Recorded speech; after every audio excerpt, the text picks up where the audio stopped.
प्राचीन काल में सुवर्णपुरी नाम का एक समृद्ध राज्य था, जिसका शासक राजा सूर्यसेन था। राजा न्यायप्रिय और दयालु थे, जिनके कारण राज्य में सभी प्राणी सुखी थे।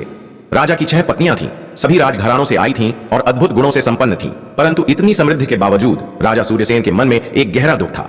वर्षों बीत जाने के बाद भी उन्हें कोई संतान नहीं हुई थी। राज्य के उत्तराधिकारी की चिंता उन्हें सताती रहती थी। एक बारिश के दिन राजा अपना भेष बदलकर आम नागरिक के रूप में राज्य की सीमाओं का निरीक्षण करने निकले। अचानक मूसलाधार बारिश शुरू हो गई और राजा ने एक छोटी सी झोपड़ी में शरण ली। झोपड़ी में एक युवती वीणा बजा रही थी। उसके संगीत में कुछ ऐसा जादू था कि राजा वहीं खड़े होकर सुनते रह गए। जब संगीत समाप्त हुआ तो युवती चौंक गई और बोली, महाशय, आप कौन हैं और इस तूफानी रात में यहाँ कैसे आ गए? राजा ने अपना वास्तविक परिचय छिपाते हुए कहा, मैं एक यात्री हूँ, बारिश से बचने के लिए यहाँ आया था। तुम्हारा संगीत बहुत मनमोहक है, ऐसा लगा जैसे प्रकृति खुद गा रही हो। युवती का नाम मधुरा था। वह एक सामान्य परिवार से थी, लेकिन उसकी वीणा वादन की कला असाधारण थी। उसने बताया कि उसके गांव के लोग कहते हैं कि उसके संगीत में जीवन देने की शक्ति है। सूखे पौधे हरे हो जाते हैं और रोगी स्वस्थ हो जाते हैं। राजा सूर्यसेन कई दिनों तक उस गांव में रुके और मधुरा के संगीत और व्यक्तित्व से अभिभूत हो गए। अंततः उन्होंने अपना वास्तविक परिचय दिया और मधुरा से विवाह का प्रस्ताव रखा। मधुरा चकित थी, लेकिन उसने एक शर्त रखी, महाराज, मैं विवाह करने को तैयार हूं, लेकिन एक शर्त पर। मैं राजमहल में भी अपना संगीत जारी रखूंगी और अपने गांव के लोगों की सेवा करती रहूंगी। राजा ने खुशी से शर्त मान ली और मधुरा से विवाह कर उसे 7वीं रानी के रूप में राजमहल ले आए। राजमहल में पहुंचकर मधुरा का नाम बदलकर संगीत रानी रखा गया। जब पहली 6 रानियों को नई रानी के बारे में पता चला तो उन्होंने सबके सामने उसका स्वागत किया, लेकिन अंदर ही अंदर वे ईर्ष्या से जल रही थीं। उन्हें यह भी पता चला कि संगीता रानी एक साधारण परिवार से आई है, जिससे उनकी नाराजगी और बढ़ गई। राजा ने संगीत रानी के लिए महल में एक विशेष कक्ष बनवाया, जहां वह नियमित रूप से संगीत का अभ्यास कर सके। उनके संगीत की मधुर ध्वनि पूरे महल में गूंजती और राजा अक्सर अपना अधिकांश समय उनके साथ बिताने लगे। एक दिन राजमहल के बगीचे में संगीत रानी अपनी वीणा बजा रही थी। अचानक एक चमकीला प्रकाश आकाश से उतरा और उनके सामने एक दिव्य रूप प्रकट हुआ। मैं संगीत की देवी सरस्वती हूं, दिव्य आवाज ने कहा। तुम्हारे संगीत से प्रसन्न होकर मैं तुम्हें एक वरदान देना चाहती हूं। तुम्हारे गर्भ से 7 संतानें जन्म लेंगी और प्रत्येक में एक अद्वितीय कला का वरदान होगा। इतना कहकर देवी अंतर्धान हो गई।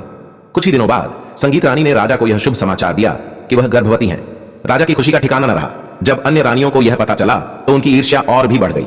उन्होंने संगीत रानी को नुकसान पहुंचाने का षड्यंत्र रचना शुरू कर दिया।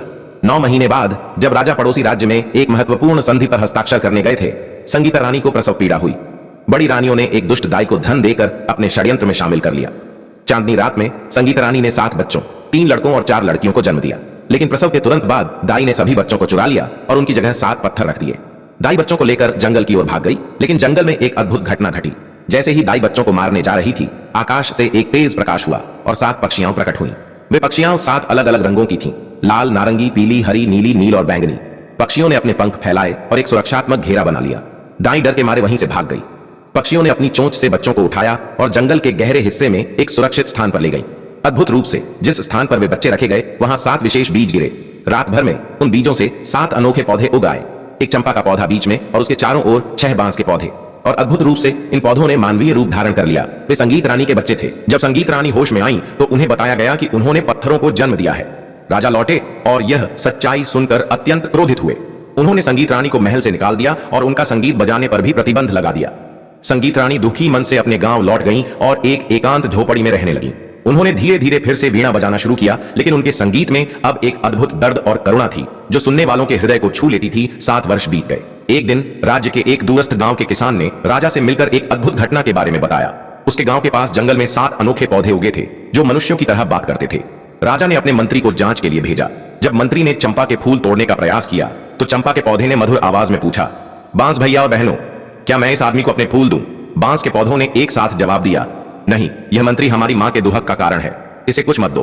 फिर बांस के एक पौधे ने कहा, हम संगीता रानी के 7 बच्चे हैं, जिन्हें दुष्ट रानियों के कहने पर दाई ने चुरा लिया था।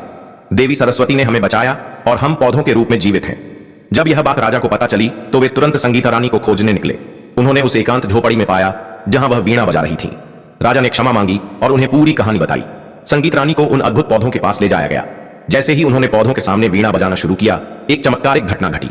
एक एक करके सभी पौधे प्रकाशमान हो गए और उनसे 7 सुंदर बच्चे निकले, 3 राजकुमार और 4 राजकुमारियां। प्रत्येक बच्चे में एक विशेष कला का वरदान था: संगीत, चित्रकला, नृत्य, काव्य, मूर्तिकला, वास्तुकला और औषधि विज्ञान।